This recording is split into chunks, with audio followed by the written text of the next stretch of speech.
Now let's look at how to read data from an SQL server. To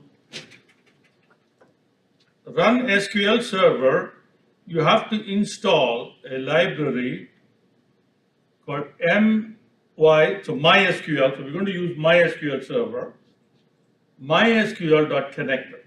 So we need that library. So that library doesn't, I don't think it's installed by default when you install Anaconda.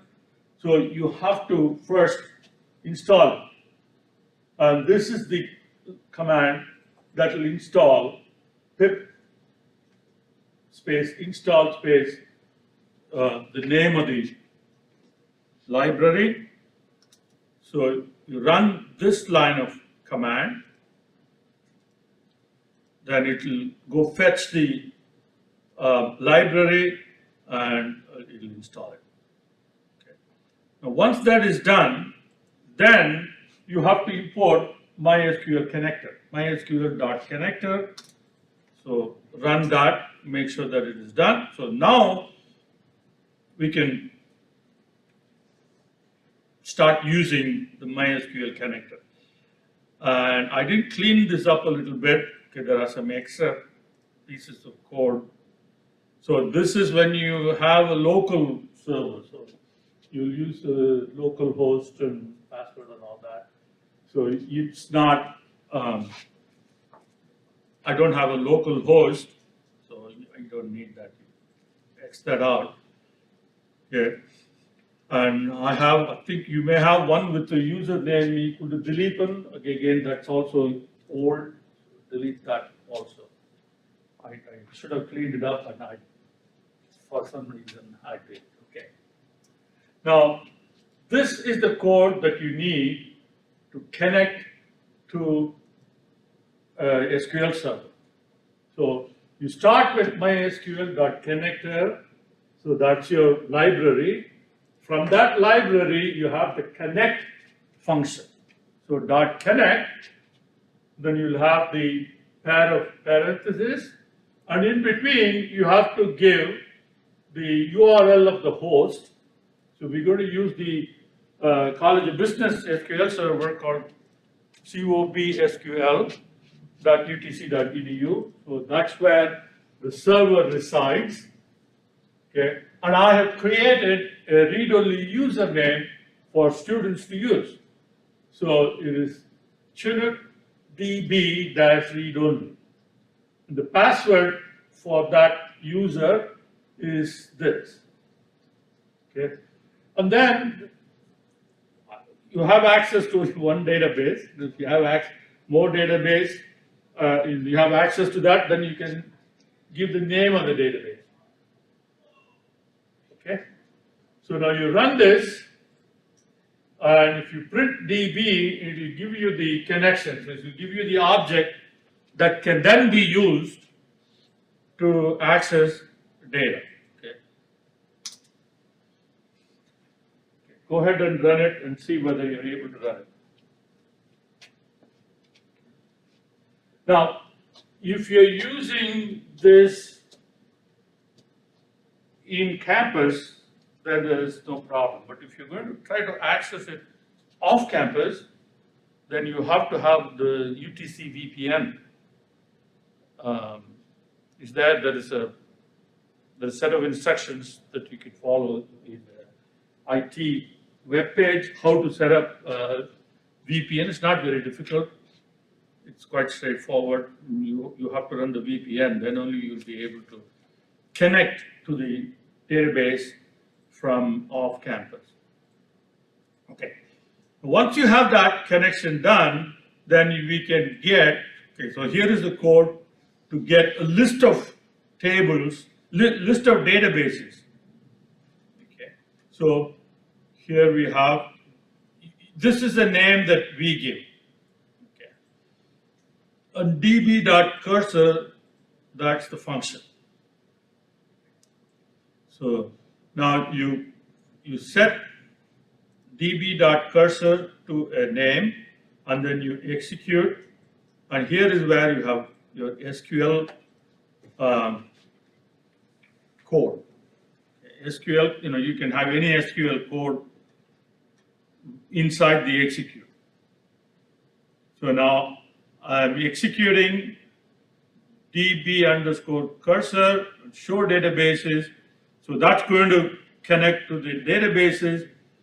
Then I can, so this is now going to have, once the execute is done, this object is going to have all the database names. Okay? And then I can iterate over that object. So for x in db cursor, and then I can print x, that's going to give me the list of databases. Of course, we have only one database and the corresponding information schema of that database. So that's all we get. Now, this database can have many tables, right? So how do you get the tables? Okay, again, all right, so now see db is the connection. Okay, db.cursor, you set that equal to, again, this is a name that we give. So I think I had cursor in the old version. So this can be any name, db underscore tables, and you execute that. Okay, so that should be db underscore tables. And then you iterate over tables. Okay, now I have to run this again.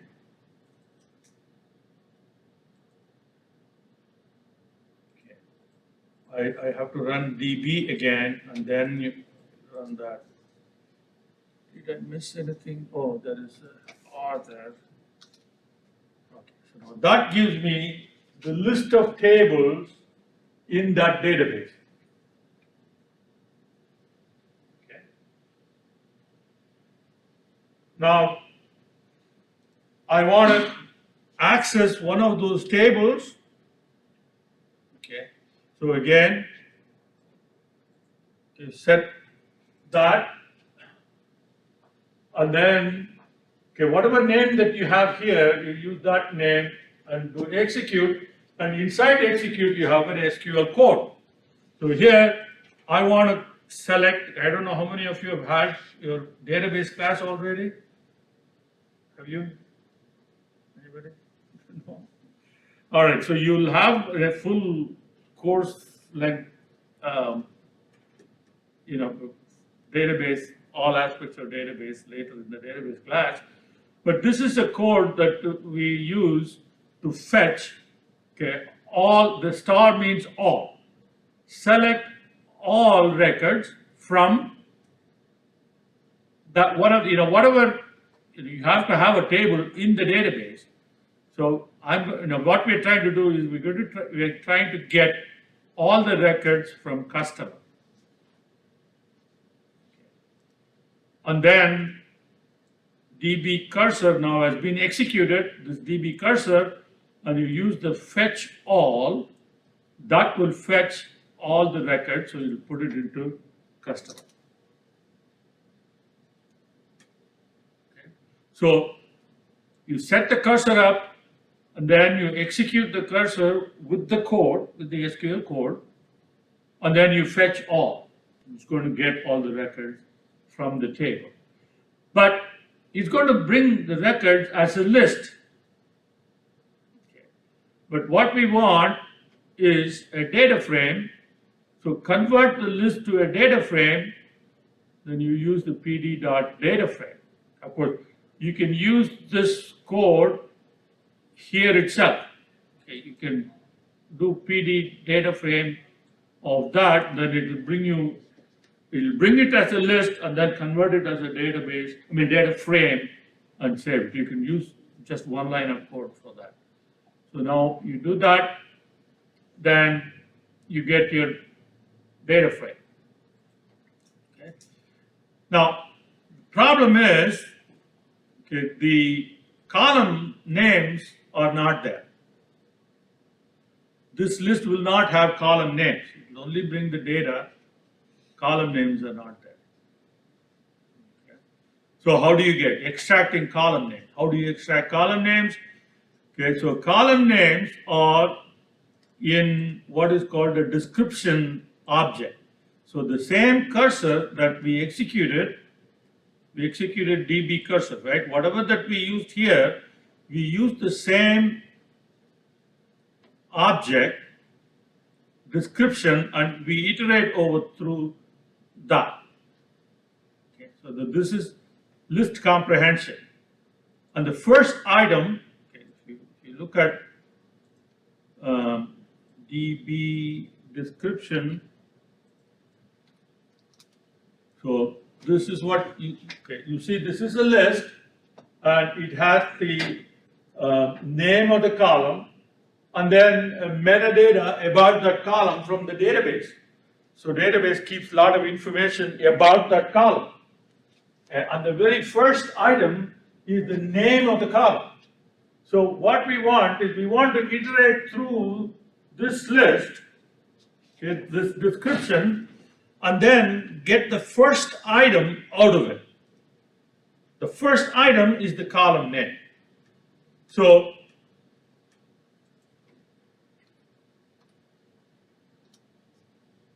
all right, so that's your first item. Well,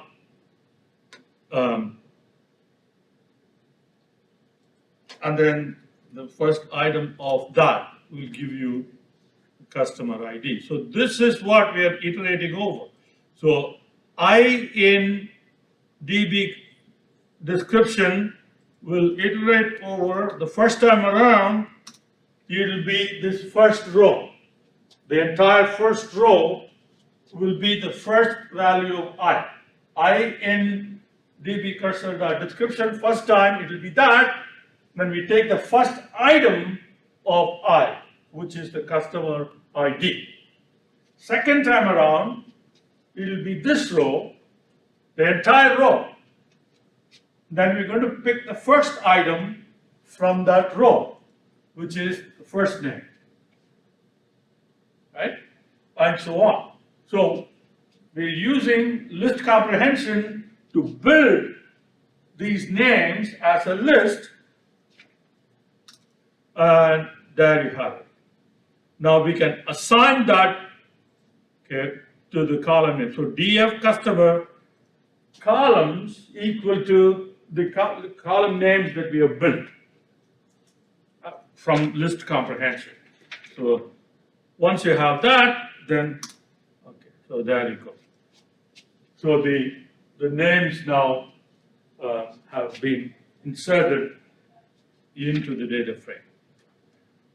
You can, if you want to take the customer ID and make that as the index, promote customer ID as index, then you use the set index.